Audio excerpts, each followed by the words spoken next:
எல்லாருக்கும் வணக்கம். இனி நம்ம பார்க்க போகிற தலைப்பு வந்து தமிழகத்தின் தத்துவங்கள், முருகப்பெருமானின் அடையாளங்கள். அதை பற்றி நான் சொல்ல போகிறேன், பார்த்துருவோம்.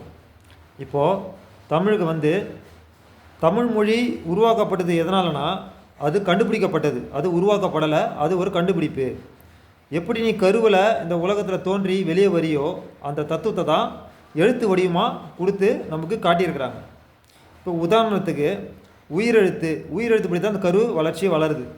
உயிர்மெய் எழுத்து இதில் இருக்கிற நம்ம உடம்புல இருக்கிற உறுப்பை தான் இந்த எழுத்து வடிவமாக கொடுத்துருக்குறாங்க. அதாவது கருவில் வளரும் போது எப்படி எப்படிலாம் அந்த உறுப்புலாம் வளருதோ அதை எழுத்து வடிவமாக கொடுத்துருக்குறாங்க. இதை பற்றி அப்புறமா சொல்கிறேன். இப்போ முருகப்பெருமான தத்துவம் என்னென்னா, தமிழை 3ஆக பிரிச்சிருப்பாங்க: வல்லினம், மெல்லினம், இடையினம். இந்த 3 தத்துவம் இலக்கணப்படி இந்த தமிழை பிரிச்சிருக்கிறதுக்கு அடையாளம் வந்து நம்ம சுவாசத்தை வச்சு தான் இந்த வல்லினம், இடையினம், மெல்லினமாக சொல்லியிருக்கிறாங்க. இப்போது வல்லினம் எதுனா, நீ மூச்சை வலுகொண்டு உன்னோட ஆற்றல் வலுகொண்டு இழுக்குது, விடும்போது மென்மையாக விடுது. இது பேர் வல்லினம், மெல்லினம். இது இழுக்கிற நீ மேலே போகிற மூச்சு ஒரு இடத்துல நிற்கும், அந்த நிற்கிற இடம் தான் உன்னோட உயிர் இருக்கிற இடம். அதை தான் முருகப்பெருமானாரும் காட்டியிருப்பாங்க. இது ஒரு யோகா சம்பந்தமான விஷயத்தை வெளிப்படுத்துறதுக்கான ஒரு அடையாளங்கள். அதாவது சாகா நிலையை கண்டவனுக்கு, சாகா நிலையை காண முயற்சி பண்ணுறவனுக்கு இது மாதிரி நிலைகள்லாம் ஏற்படுன்ற ஒரு தத்துவத்தை, யோக தத்துவத்தை மறைமுகமாக ரகசியமாக ஒரு குறியீடாக குறித்து வச்சுருக்கிறாங்க.